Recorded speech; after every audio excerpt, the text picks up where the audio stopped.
Have you ever believed that your family would always protect you? Have you ever thought that home would always be the safest place in the world? I used to believe that too. Until one night, when my mother-in-law handed me a special glass of sangria and accidentally revealed her true intentions in the most unthinkable way. It was supposed to be a warm, ordinary evening, full of laughter and birthday wishes. We were celebrating Caroline's birthday, my mother-in-law, at her cozy house, a place where Sophie and I had spent countless weekends with family. The smell of home-cooked meals filled the air. Stories were shared. Glasses clinked. Everything felt safe. Familiar. Until it didn't. When I stepped into the kitchen to help Caroline bring out the drinks, I caught a glimpse of something unsettling. There she was, leaning over, pouring something from a small vial into a glass of sangria prepared just for me. The liquid was clear, odorless, almost invisible. A quick glance over her shoulder. A strained smile. And a sweet invitation that suddenly felt far too rehearsed. Here you go, dear. A special sangria for my favorite son-in-law. My instincts screamed louder than any words could. This wasn't an accident. This wasn't my imagination. Something was deeply, dangerously wrong. What would you do in that moment? Would you trust your eyes and that tight, uneasy feeling in your gut? Or would you convince yourself you're overreacting just to keep the peace? I stood there, weighing my options. Believe my intuition, or gamble my well-being on politeness. I made a choice. Without a word, without drawing attention, I switched glasses. Hours later, when Richard, my father-in-law, the one who unknowingly drank the tainted sangria, was rushing to the bathroom, pale and violently ill, I knew I had been right. And I realized something even more terrifying. That night didn't just change how I saw Caroline. It changed everything. Because sometimes, family isn't where you're safest. Sometimes, the greatest test of your trust, your patience, and your resilience comes from the people you thought would always stand by you. Tonight, I want to take you back with me. To the moment that glass was handed over. And to everything that happened afterward. A story of deception, survival, and reclaiming the freedom to live life on your own terms. Before that night, if you had asked anyone about me, they would have probably described me as the photographer. The dreamer who never quite fit into the polished, high-powered world of the Bennetts. My name is Ethan Walker. I'm a freelance photographer based in Asheville, North Carolina. Not exactly the kind of title that impresses a family whose dinner conversations revolve around stock portfolios, country club politics, and square footage bragging rights. I didn't come from money. I built my career one photo at a time, shooting weddings on weekends, wildlife at dawn, magazine spreads when the opportunities came. It was a tough road. But it was mine. I loved the freedom, the rawness, the beauty of capturing life exactly as it unfolded.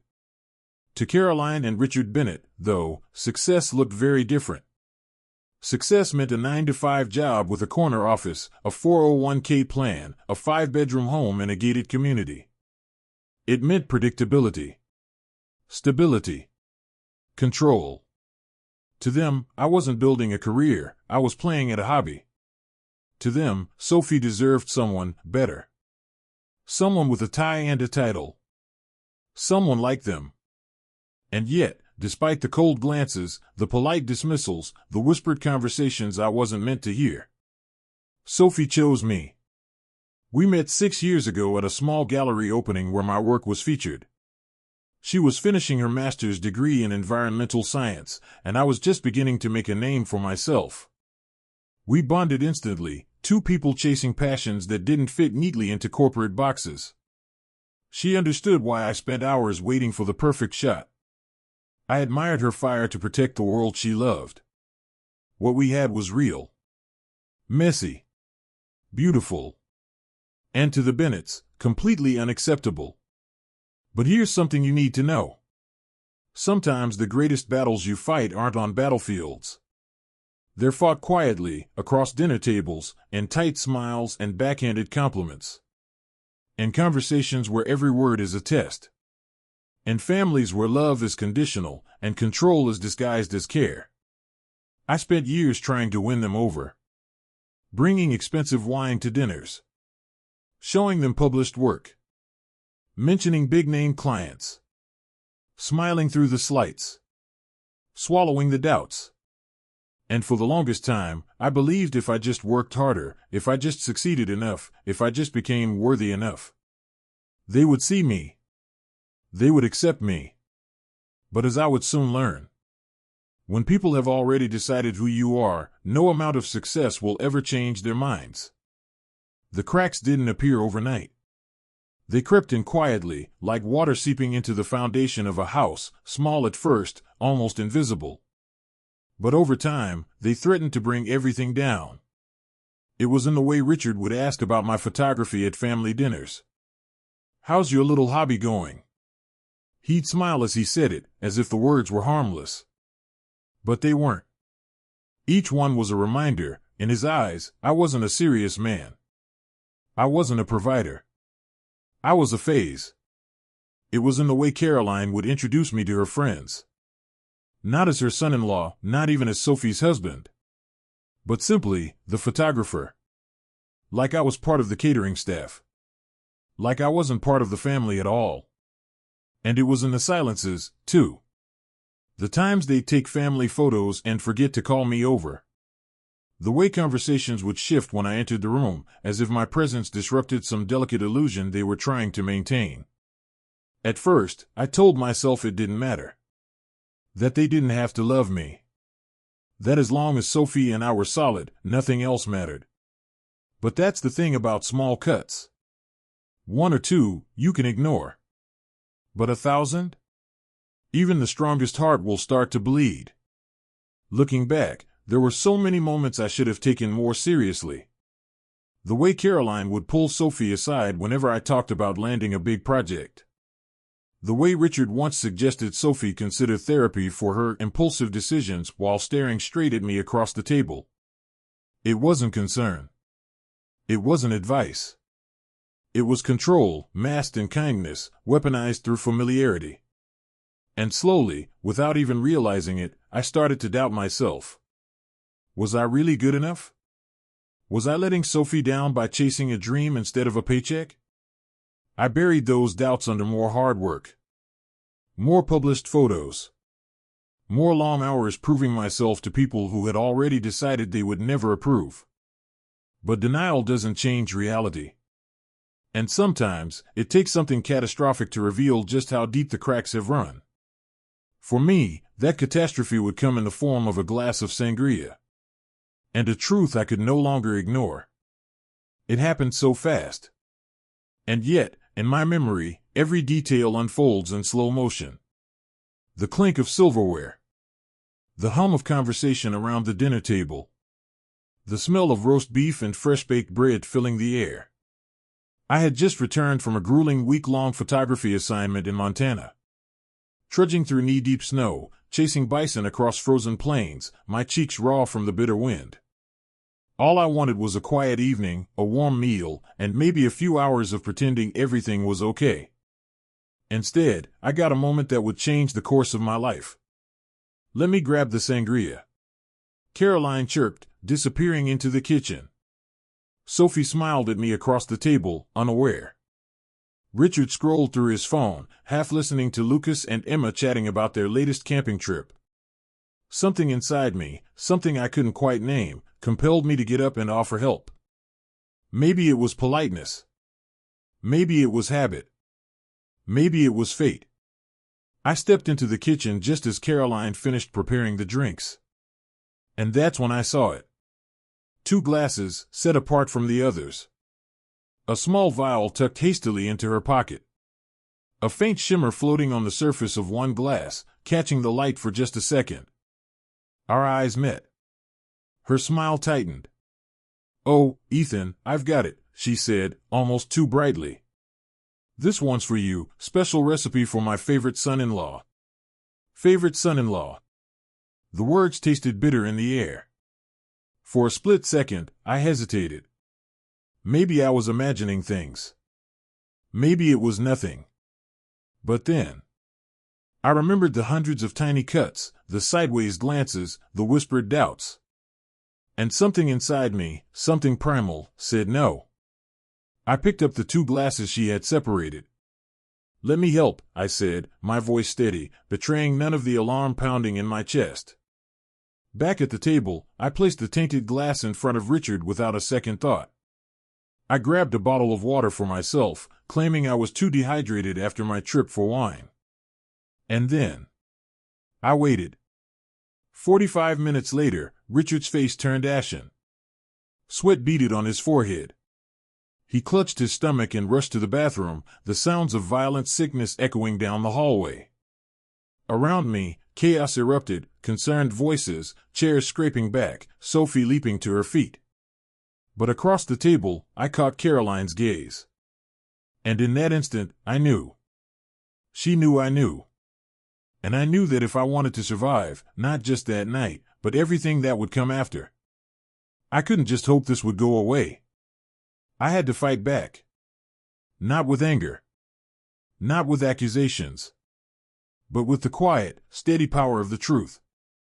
And so, as the house buzzed with confusion and blame, "Bad shellfish," they said, "maybe a stomach bug," I slipped the untouched glass into my coat pocket. And I made a silent promise to myself. No more ignoring the cracks. No more pretending everything was fine. This was war. And this time, I wasn't going to lose. In movies, when someone tries to hurt you, the hero usually storms in, demands answers, flips tables, gets justice right away. But real life doesn't work like that. Especially not when you're fighting a battle where appearances are everything. Where the enemy smiles across the dinner table, and denial is their greatest weapon. I knew I couldn't confront Caroline that night. I couldn't win by shouting or accusing. If I fought the way they expected me to, I'd lose. No.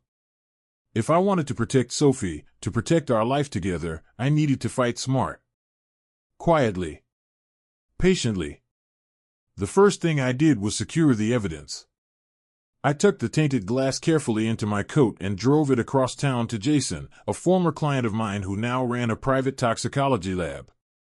When I handed him the glass, he raised an eyebrow. "Personal or professional?" "Family matter," I said. He didn't ask any more questions. He just nodded and got to work. For 3 days, I waited. Each hour stretching endlessly, my mind racing with what-ifs. What if I was wrong? What if they found out what I was doing before I had proof? What if this backfired, and I lost everything? Patience has never been my strength. But in those 3 days, I learned what it meant to sit in discomfort. To trust the process, even when fear gnawed at my gut. When Jason finally called, his voice was grim. "Ethan," he said, "there were benzodiazepines in that drink. Not enough to kill you, but enough to knock you out for hours. Maybe even cause memory loss." I remember just standing there, phone pressed to my ear, feeling the world tilt slightly. It wasn't a misunderstanding. It wasn't paranoia. It was real. I thanked Jason and asked for a full written report. And then I made a decision. I wouldn't tell Sophie. Not yet. Not because I didn't trust her. But because I needed more than just a lab result. I needed the full truth. The kind of truth that couldn't be twisted or denied. Over the next 2 weeks, I started digging quietly. Pulling at every thread I could find. I discovered Caroline had multiple prescriptions for Xanax from 3 different doctors. That she had a history of erratic behavior at local events, strange scenes that were always politely explained away. Whispers from neighbors, incidents hushed up by Richard's influence and money. Piece by piece, the picture came into focus. This wasn't a one-time lapse in judgment. This was a pattern. A way of controlling the world around her, no matter who got hurt. And the more I uncovered, the more I realized. If I had simply reacted that night in anger, if I had made a scene, accused her without proof, trusted only my instincts, they would have buried me. Turned it into my word against theirs. painted me as unstable, paranoid, unreliable. No, patience wasn't just a virtue. It was my only weapon. And with every piece of evidence I gathered, I was sharpening it. Because when the time came, I wouldn't just fight back. I would make sure there was no room left for doubt. No way for them to twist the truth. When you fight quietly, you fight smart. And sometimes, the silent counterattack is the deadliest move of all. Truth is supposed to set you free. That's what they say, right? But what they don't tell you is, before it frees you, it just might break you. I thought the hardest part was over. I had the lab report in my hands. Concrete proof. Undeniable. But the moment I decided to keep digging, to bring everything into the light, I triggered something much, much harder. Doubt. Not in me, but in Sophie. Because Caroline wasn't just going to sit back and wait for the truth to surface. She was already moving. Already whispering. It started with a simple conversation after dinner one night. Sophie came home late from visiting her parents, her face tight, her voice quieter than usual. "They're worried about you," she said hesitantly. "They think maybe you're under too much pressure. That the business isn't as stable as you make it seem. That maybe you're stressed. Seeing things." I felt the words land like punches. Not because they were true, but because they came from her. The woman who had once believed in me more than I believed in myself, now looked at me with the tiniest flicker of doubt. And it wasn't her fault. Not really. Caroline and Richard were masters at this. They didn't confront. They didn't accuse. They planted seeds. They let them grow in the dark. And slowly, painfully, I watched as Sophie began to pull away. Small things, at first. Shorter conversations. Excuses to spend more time at her parents' house. A hesitancy in her smile, like she was holding back something she couldn't quite name. For 2 weeks, our house felt different. Colder. Quieter. Lonelier. I threw myself into work. Spending late nights editing photos.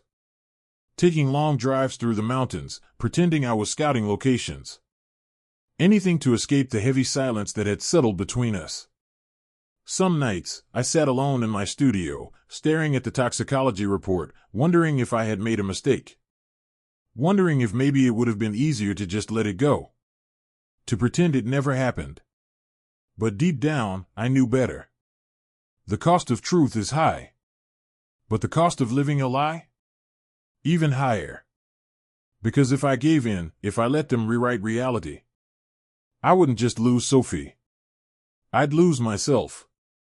And so I waited. Quietly. Painfully. Knowing that patience had won me the first battle. And that if I stayed steady, if I trusted the truth, it would win me the war.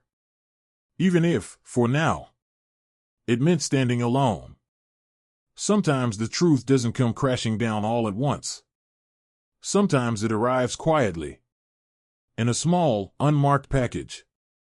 It was a Tuesday afternoon when the envelope showed up on our doorstep. No return address. Just my name, scrawled in unfamiliar handwriting. Inside was a single USB drive. And a note. "You need to see this. Emma." I plugged the drive into my laptop, heart pounding. What I saw changed everything. Security footage from Caroline and Richard's house. Timestamped. Clear as day. There was Caroline in the kitchen, pouring something into a glass of sangria. There was me, walking in, swapping the glasses. There was Richard, drinking from the tampered glass. There was Richard, sick in the bathroom. But it didn't stop there. There was more footage, from after Sophie and I had left. Caroline screaming at Richard, blaming him for drinking from the wrong glass. Richard shouting back, "This isn't the first time you've done something like this." And then another clip. 2 days later. Caroline and Richard arguing in their living room. "He knows what you did," Richard said, his voice low and furious. "So what?" Caroline snapped. "It's his word against ours. Sophie will never believe him. And if she does, then she's not the daughter I raised." My stomach turned. It wasn't just about me. It had never been about me. This was about control. Complete, suffocating control. And it had been going on for years. I called Emma, immediately. "Why did you send this?" I asked, barely able to get the words out. "Because," she said quietly, "they did the same thing to me when I married Lucas. Tried to break us up. Gaslight me for years. It almost worked." I sat there for a long time after that call, staring at the screen, the evidence flickering in front of me. It wasn't just my fight anymore. It was Sophie's. Lucas's. Anyone who had ever dared to love outside the lines Caroline and Richard had drawn. That night, I made a decision. No more silence. No more patience. It was time for the truth to come crashing down.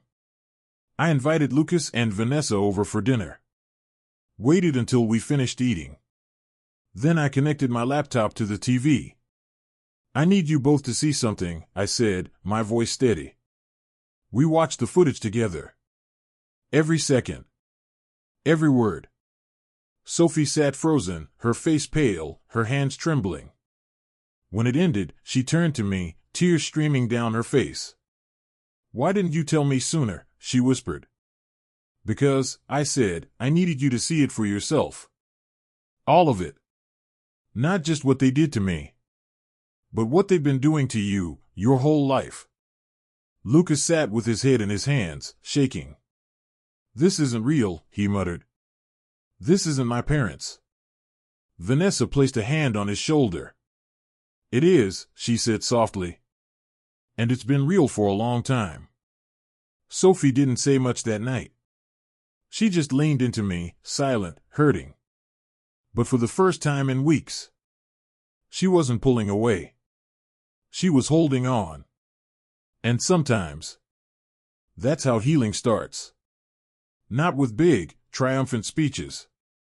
Not with explosive moments. But with a simple, painful, undeniable truth. We deserve better than the people who try to control us. And we're strong enough to build something new. Even from the wreckage they leave behind. After that night, nothing felt the same. The illusion had shattered. The masks had fallen. And for the first time, Sophie saw her parents not as protectors, but as people who had tried to manipulate and control every step of her life. It broke her heart. It broke Lucas's too. But sometimes, you have to let something break before you can start building something better. We didn't rush into decisions. There were no dramatic ultimatums, no overnight transformations. Instead, we took it slow. Small steps. Sophie started therapy. Not because something was wrong with her, but because she needed space to process a lifetime of invisible strings. Lucas did too. He and Vanessa worked on rebuilding their own trust, learning to recognize the subtle ways Caroline and Richard had influenced their marriage. As for me, I focused on what I had almost lost. I poured my energy into being present for Sophie. Listening more. Talking less. Holding space for her grief, even when it was messy and complicated and didn't have easy answers. Because healing isn't linear. Some days, Sophie was strong, furious, determined to move forward. Other days, she mourned the parents she thought she had.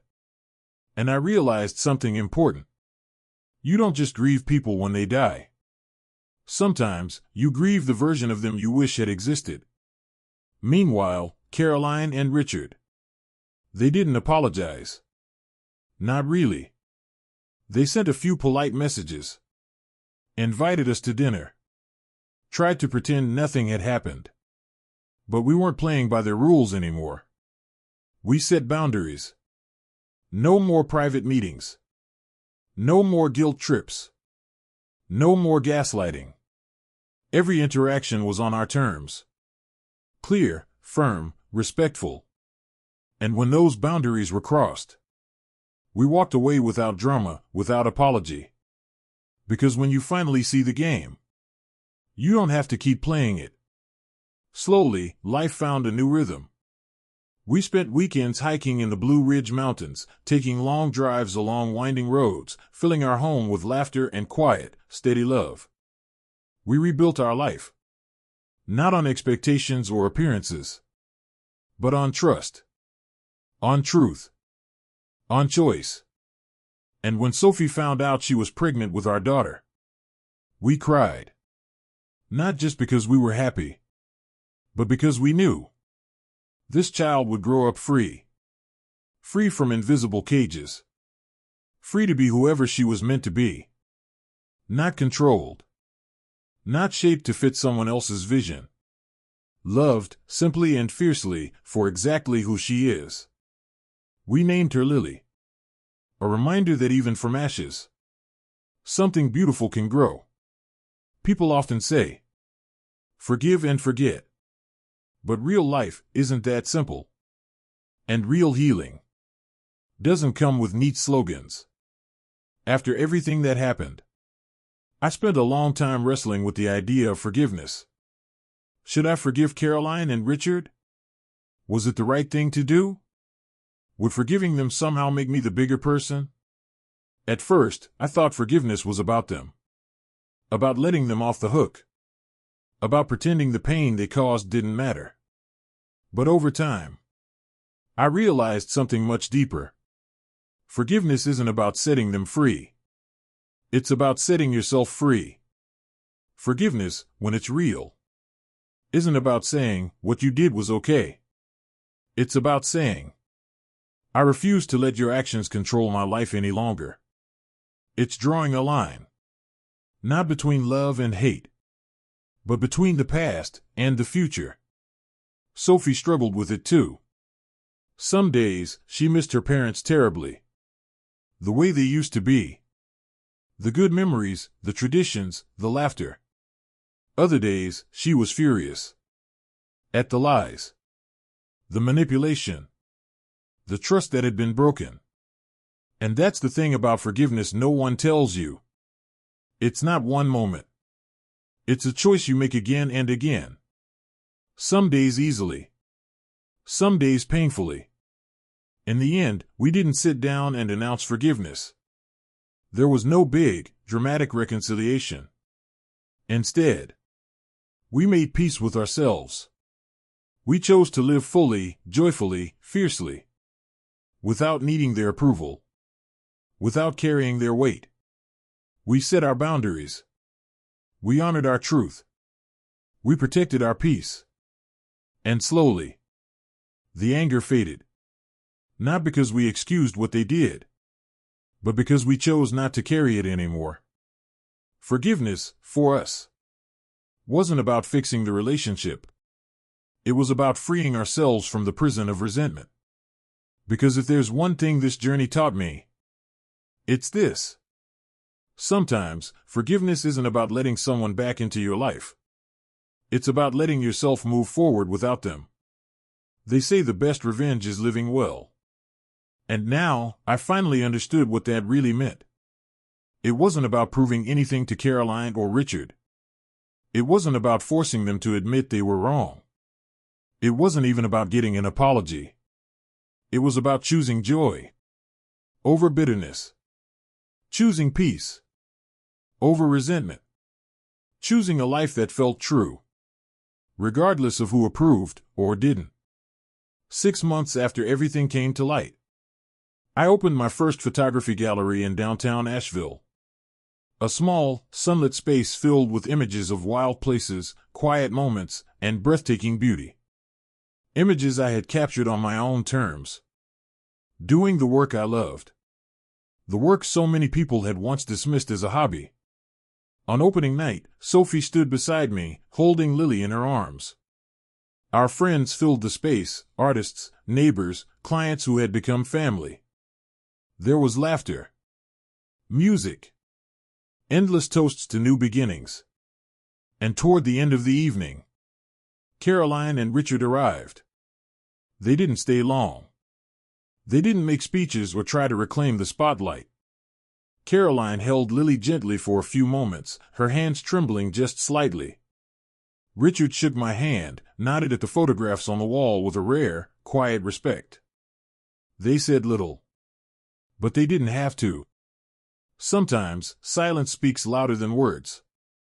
As they left, I didn't feel triumph. Or vindication. I felt free. Because I realized I didn't need their approval. I didn't need their validation. And I didn't need their forgiveness to live a life worth living. I had my family. I had my work. I had my peace. And that was enough. As Sophie and I locked up the gallery that night, the cool mountain air brushing against our faces, she turned to me and smiled. "Do you think they've really changed?" she asked. I thought about it for a moment. The old habits. The deep patterns. The weight of a lifetime of expectations. And then I shook my head gently. "No," I said. "But they don't have to." Because we had changed. We had learned how to draw our boundaries. How to protect our dreams. How to love fiercely without letting fear control us. We had built something they couldn't touch. Something real. Something lasting. And as we drove home under a blanket of stars, our daughter sleeping peacefully in the back seat, I realized something even deeper. The sweetest revenge isn't winning the fight. It's building a life so full, so true, so beautiful, that the people who tried to break you simply become a footnote in your story.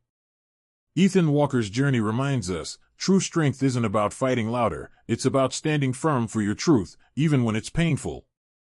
From betrayal to healing, he taught us that setting boundaries isn't selfish, it's survival. And sometimes, the most powerful way to defeat toxic control is simply by choosing your own happiness. Personally, I believe we all have a moment when we must decide. Live by others' expectations, or build a life true to ourselves. Ethan chose courage, and so can we. The real victory isn't revenge. It's peace. It's freedom. It's living so fully that no one else's opinion can shake you. If this story inspired you, don't forget to like this video, leave a comment sharing your thoughts, and subscribe for more powerful stories that remind you your life belongs to you. And you are stronger than you think.